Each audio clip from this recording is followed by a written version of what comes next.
Welcome back to the channel. If you're new here, my name is Maya, and this channel is all about building real financial freedom, step by step. Over the last few videos, we've talked about a few important milestones: getting control of spending, paying off debt, saving your first $10,000, and learning how to invest consistently. But today, I want to talk about a milestone that a lot of investors eventually hear about: your first $100,000. You may have heard people say something like, the first 100K is the hardest. And while that might sound like one of those financial cliches, there's actually a lot of truth behind it. Because building that first $100,000 usually takes the most effort, the most patience, and the most discipline. Think about it like building a house. The excavation and the foundation work take the longest and look like nothing but dirt and concrete for months. There's no visible roof, no beautiful windows, and it feels like you're spending a lot of money for very little visual progress. But without that deep, solid, and often boring work, you can't have the skyscraper. Your first 100K is that foundation. The famous Charlie Munger once said that getting that first 100,000 is a total struggle. But once you do, you can finally ease off the gas pedal a little bit. That's because the physics of your money actually change at that level. Because building that first $100,000 usually takes the most effort, the most patience, and the most discipline. But once you reach that milestone, something interesting starts to happen. Your money begins doing more of the work. So today, I want to explain why the first 100K is the hardest and what changes after you get there. The first reason is simple.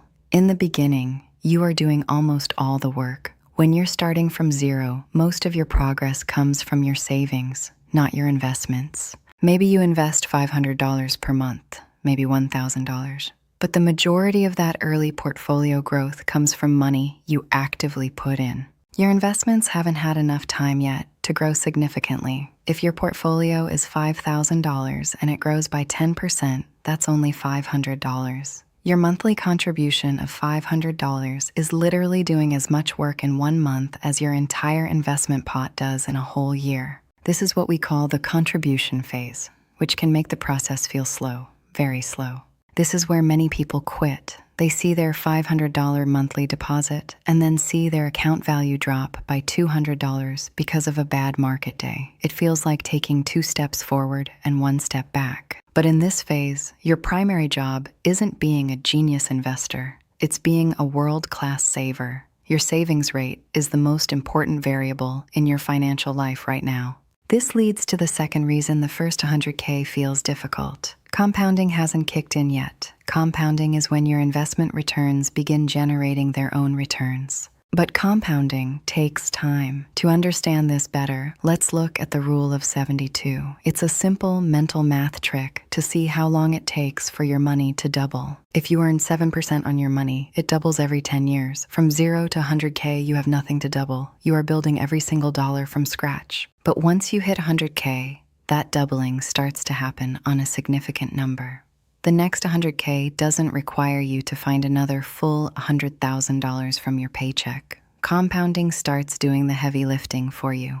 Early on, your portfolio might only generate a few $100s in gains each year, but as the portfolio grows, those gains get larger and larger. Eventually, your money begins generating thousands of dollars in growth annually. That's when compounding becomes powerful. Think of it like a giant flywheel. At first, it takes a massive amount of energy just to get it to budge an inch. You're pushing, and it feels like nothing is happening. But as it starts to rotate, the momentum builds, and soon it's spinning with a force that far exceeds the effort you're putting in. The third reason the first 100K is difficult is psychological. When progress feels slow, people sometimes lose motivation.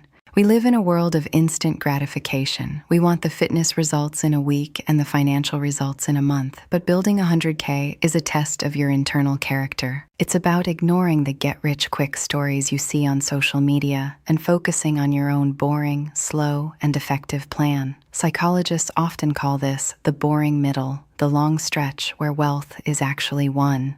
Imagine saving and investing consistently for years, and your portfolio is still under $50,000. It can feel like you're working hard with limited visible progress. But what many investors don't realize is that they are building momentum, and momentum matters because once the portfolio grows larger, the growth begins accelerating. Let's look at a simple example. Imagine someone investing $500 per month into a diversified portfolio. Early on, the portfolio grows mainly because of those monthly contributions. But eventually, the balance becomes large enough that market growth begins contributing significantly. At that point, your portfolio may grow thousands of dollars per year, sometimes more than your own contributions. If you have $100,000 and the market has a good year, say 7%, your money just earned $7,000 without you lifting a finger. That's more than $580 a month in growth, which actually exceeds your original $500 contribution. Your money is now a more productive employee than you are, and that's when things start to feel very different. The fourth reason the first 100K is the hardest is that it requires discipline through uncertainty. Markets go up, markets go down. Sometimes the news makes investing feel scary, and during those periods, new investors are often tempted to stop investing or even sell. This is where your asset allocation, your mix of stocks and bonds, becomes your anchor. During the first 100K, you will likely see at least one or two market corrections. It's tempting to think you should switch to whatever is safe or hot at the moment. But every time you switch strategies, you reset the clock on your compounding. Staying the course when you're at $40,000 and the market drops 10% is much harder than doing it when you're at $500,000, because at $40,000, that loss feels like a huge chunk of your hard-earned life savings. But long-term investors usually focus on consistency instead of short-term market movements because the real power of investing shows up over time. Now here's the interesting part. Once someone reaches that first 100K, the math begins to change. At that point, even modest market returns can create noticeable growth. For example, if a portfolio earns 7% in a year, a $10,000 portfolio might grow by about $700, but a $100,000 portfolio might grow by about $7,000. That's the power of scale. And as the portfolio grows larger, those numbers grow too. The time it takes to go from $0 to $100,000 is almost always much longer than the time it takes to go from $100,000 to $200,000.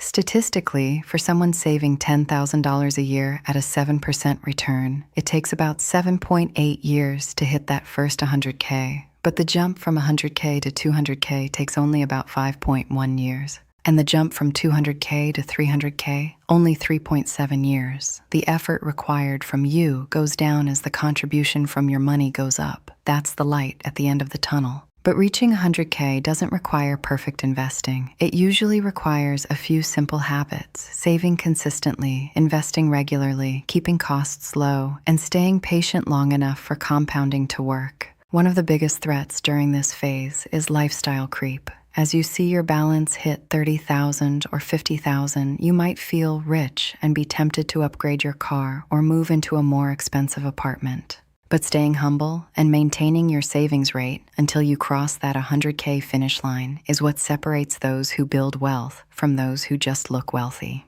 None of those habits are flashy, but they are powerful. The truth is, building wealth rarely comes from one big moment. It comes from hundreds of small decisions made consistently over time. Saving when you can, investing even when markets feel uncertain, and trusting the long-term process. Because once you reach that first 100K, the journey often starts to feel easier. Your money is finally working alongside you, not just waiting for your next contribution. If you're currently working toward your first 100K, I'd love to hear where you are in the journey. Leave a comment and share your current investing goal. And if this video helped you understand the process a little better, subscribe to the channel. We're building financial freedom step by step. Thanks for watching, and I'll see you in the next one.